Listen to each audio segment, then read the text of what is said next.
Hello बच्चों, मैं हूं अमन गुप्ता और मैं लेके आ गया हूं अब आपके लिए टर्म 2 का सिलेबस, जो कि हम स्टार्ट करेंगे कार्बन एंड इट्स कंपाउंड से केमिस्ट्री का क्लास 10th का चैप्टर। ठीक है, यहाँ पे सबसे पहले हम बात करते हैं बच्चों कार्बन की कि कार्बन की क्या क्या यूनिक प्रॉपर्टीज़ हैं और कार्बन कैसे मल्टीपल कंपाउंड्स का फॉर्मेशन करता है। फिर इस चैप्टर में बहुत सारे जो टॉपिक्स हैं वो कट गए हैं, जैसे कि केमिकल प्रॉपर्टीज़ अगर हम बात करें ऑर्गेनिक कंपाउंड्स की तो वो कट शॉर्ट कर दी गई हैं इस बार। आपके लिए ये खुशखबरी है, बट स्टिल मैं आपको सजेस्ट करूंगा कि अगर आपको टाइम मिलता है तो आप सारे टॉपिक्स कवर करिए जो भी इस चैप्टर में दिए हुए हैं, क्योंकि वो फिर आपके फ्यूचर यूज़ में कहीं ना कहीं पे आपको यूटिलाइजेशन में आ जाएंगे। तो उन टॉपिक्स को भी कवर करना मत भूलिए अगर आपके पास टाइम बचता है एक्स्ट्रा, क्योंकि एग्जामिनेशन सब लोग जानते हैं अभी 28 अप्रैल से स्टार्ट होंगे। ठीक है, तो you will be having much time for the revision. तो आई वुड सजेस्ट कि जो भी टॉपिक्स लेफ्ट ओवर रह जा रहे हैं या कट शॉर्ट कर दिए गए हैं उनको भी please try and give it a read only. Okay, now we will talk about first of all carbon. So carbon, as you all know, it is a versatile element and that forms the basis of all the living organisms and many of the things that we use or consume in our daily life. Now how we will justify that statement that carbon forms the basis of all the living organisms? अब यहाँ पे बात आती है सबसे पहले कि जब हम कार्बन को इतना बड़ा दर्जा कैसे दे सकते हैं, तो बच्चों बात करते हैं बहुत छोटे से मॉलिक्यूल की, विच इज ग्लूकोज। ग्लूकोज का फॉर्मूला है C6H12O6। यहाँ पे कार्बन मॉलिक्यूल, कार्बन एटम्स कितने हो गए? 6। ठीक है, इसके बाद में कार्बन की एग्जिस्टेंस की बात करते हैं। कार्बन सबसे पहले आपको पता है कि कार्बन का एटॉमिक नंबर हो जाएगा 6। इलेक्ट्रॉनिक कन्फिग्रेशन होगा K शेल में 2 इलेक्ट्रॉन और L शेल में 4 इलेक्ट्रॉन्स। L शेल में जो 4 इलेक्ट्रॉन्स हैं वो कोवैलेंसी क्रिएट करते हैं और वही रिस्पॉन्सिबल होते हैं for forming up of large number of compounds which are being form with the help of carbon atoms. Now when we talk about the allotropic forms, what do you understand by allotropy? सबसे पहले allotropy का जो concept है वो जानना जरूरी है। Allotropy हम उस प्रॉपर्टी को बोलते हैं जहाँ पे एलिमेंट एग्जिस्ट करता है दो से ज्यादा फॉर्म, फिजिकल फॉर्म्स में। जैसे diamond is a allotrope of carbon. Now graphite is a allotrope of carbon. Buckminster fullerenes, they are also allotrope of carbon. Diamond और ग्रेफाइट तो सबने सुन रखा होगा बच्चों, बट फिर हम यहाँ पे बात करेंगे अब बकमिंस्टर फुलरीन की। Buckminster fullerene generally football shape होता है। फुटबॉल शेप में हेक्सागोनल और पेंटागोनल रिंग्स कार्बन एटम्स बनाते हैं कई सारे।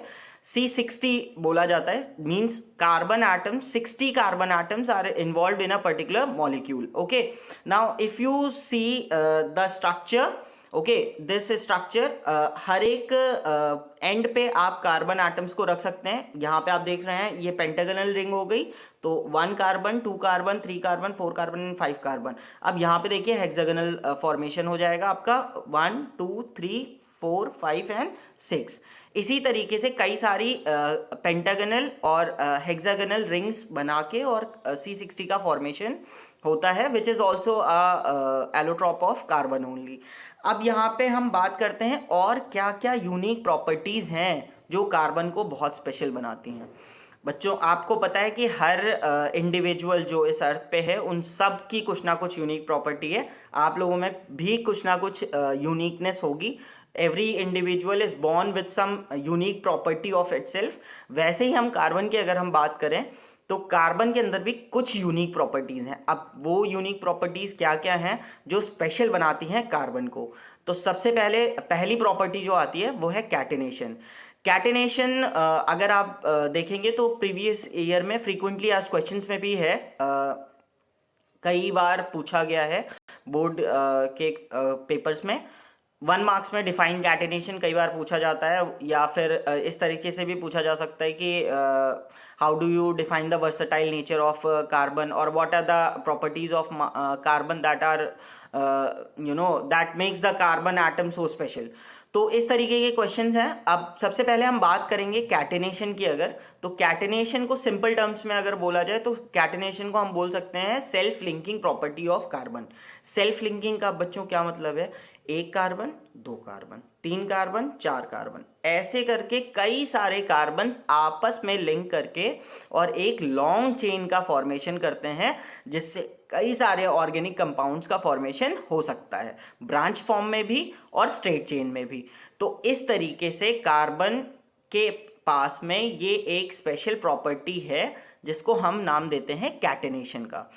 सेकेंड प्रॉपर्टी जो है बच्चों, वो हम बात करेंगे टेट्रा कोवैलेंसी की, जहां पे कार्बन के पास में एल शेल में 4 इलेक्ट्रॉन्स हैं, तो वो 4 इलेक्ट्रॉन्स जो हैं वो शेयर होते हैं दूसरे एटम्स के साथ में, और उन एटम्स के साथ में कोवैलेंट बॉन्ड का फॉर्मेशन होता है। अब बॉन्डिंग की बात आती है बच्चों, तो बॉन्डिंग किस तरीके से होती है? दो जर्नल बॉन्ड्स होते हैं, ठीक है, अगर आपने पढ़ा होगा पहले भी। यहाँ पे हम बात करेंगे दो बॉन्ड्स की, पहले कोवैलेंट बॉन्ड और दूसरा आपका आयोनिक बॉन्ड। कोवैलेंट बॉन्ड सबको पता है कि covalent bond transfer of electron से नहीं, शेयरिंग ऑफ इलेक्ट्रॉन से बनते हैं। ये हो गया आपका कोवैलेंट बॉन्ड, ओके, जहां पे आधी शेयरिंग इसकी हुई और आधी इसकी, ये आपका कोवैलेंट बॉन्ड का फॉर्मेशन करता है, जहां पे म्यूचुअल शेयरिंग होगी इलेक्ट्रॉन्स की। उसके बाद में बात करते हैं हम आयनिक बॉन्ड की। Ionic bond generally transfer of electron से बनता है। इलेक्ट्रॉन्स जब एक एटम से दूसरे एटम में ट्रांसफर होते हैं तो वो बनाते हैं आयोनिक बॉन्ड, और covalent bond generally mutual sharing of electron से बनता है। कार्बन कोवैलेंट बॉन्ड का फॉर्मेशन करता है, क्योंकि 4 इलेक्ट्रॉन्स लूज कर पाना बच्चों बहुत मुश्किल काम है, मतलब we will be requiring higher amount of energy कि 4 इलेक्ट्रॉन्स को एक एटम से रिमूव किया जा सके। तो जनरली कार्बन क्या करता है, एटम्स के साथ में शेयरिंग करता है और फिर लार्ज नंबर ऑफ कंपाउंड्स का फॉर्मेशन होता है। फिर इसके बाद में एक और प्रॉपर्टी आती है जिसकी हम बात करेंगे, वो है आइसोमेरिज्म। अब आइसोमेरिज्म क्या होता है? ठीक है, आइसोमेरिज्म हम जनरली कहते हैं उस प्रॉपर्टी को जहां पे एक एलिमेंट या एक कंपाउंड डिफरेंट स्ट्रक्चर्स के फॉर्म में रिप्रेजेंट किया जा सकता है। मॉलिक्यूलर स्ट्रक्चर अलग होगा और केमिकल फॉर्मूला सेम होगा, ठीक है। जैसे हम कोई भी एग्जाम्पल ले सकते हैं एल्केन्स में या एल्काइंस में, जहां पे वो उनका केमिकल फॉर्मूला सेम है और उनका जो मॉलिक्यूलर स्ट्रक्चर है वो डिफरेंट हो जाता है, ठीक है। तो इस तरीके की प्रॉपर्टी को हम मेनली बोलते हैं आइसोमर्स। आइसोमर्स अब जैसे अगर हम बात करें पेंटेन की, ठीक है, तो पेंटेन के अलग अलग आइसोमर्स बन सकते हैं। कार्बन पोजीशन को अगर हम शिफ्ट करते जाएंगे तो हमें डिफरेंट टाइप के आइसोमर्स मिलेंगे, ठीक है। आइसोमेरिज्म के बारे में और डिटेल में हम आगे मैं अपने नेक्स्ट लेक्चर में डिस्कस करूंगा, ठीक है। अभी हम बात करेंगे मेनली इन 3 प्रॉपर्टीज की और सैचुरेटेड अनसैचुरेटेड हाइड्रोकार्बन्स की। अब बात करते हैं बच्चों हाइड्रोकार्बन्स की। Hydrocarbons as you all know, hydrogen plus carbon, ठीक है। हाइड्रोजन और कार्बन कंबाइन होके क्या बनाते हैं? हाइड्रोकार्बन्स। हाइड्रोकार्बन्स में आपको पता है कि 2 तरीके के हाइड्रोकार्बन्स होते हैं, एक आपके सैचुरेटेड हाइड्रोकार्बन्स और दूसरे अनसैचुरेटेड हाइड्रोकार्बन्स। कार्बन्स की सैचुरेटेड हाइड्रोकार्बन्स में जो जनरल फॉर्मूला होगा सैचुरेटेड हाइड्रोकार्बन्स का, दैट विल बी CnH2n+2। यहां पे मैं आपको लिख दे रहा हूं, एक बार आप चेक कर लीजिए, CnH2n+2, okay. n is the number of carbon atoms. जितने भी कार्बन एटम्स होंगे उनको हम 2 से मल्टीप्लाई करके और 2 ऐड कर देंगे तो हमें जनरल एल्केन्स मिल जाएंगे, ओके। अब एल्कीन्स की अगर हम बात करेंगे, alkenes generally belong to the unsaturated hydrocarbons. Alkenes और एल्काइंस दोनों बिलोंग करते हैं अनसैचुरेटेड हाइड्रोकार्बन्स को। एल्कीन्स में आपके डबल बॉन्ड प्रेजेंट होंगे और एल्काइंस में आपके ट्रिपल बॉन्ड प्रेजेंट होंगे। कार्बन कार्बन के बीच में जब भी डबल या ट्रिपल बॉन्ड प्रेजेंट हो तो वो बिलोंग करेंगे अनसैचुरेटेड हाइड्रोकार्बन को। एल्कीन्स के केस में it will be a double bond and alkynes के केस में it will be a triple bond, okay. Now the general formula for alkenes is, I am writing it here, it will be CnH2n, okay, in case of alkenes. Now when we talk about the alkynes, it is CnH2n minus 2, okay. CnH2n-2 is the general formula for alkynes. alkynes में alkanes की अगर हम सबसे पहले बात करते हैं, कुछ एग्जांपल्स लेंगे। alkanes को हम मीथेन, इथेन, प्रोपेन, ब्यूटेन, ये सारे जनरल एग्जांपल्स हैं alkanes के।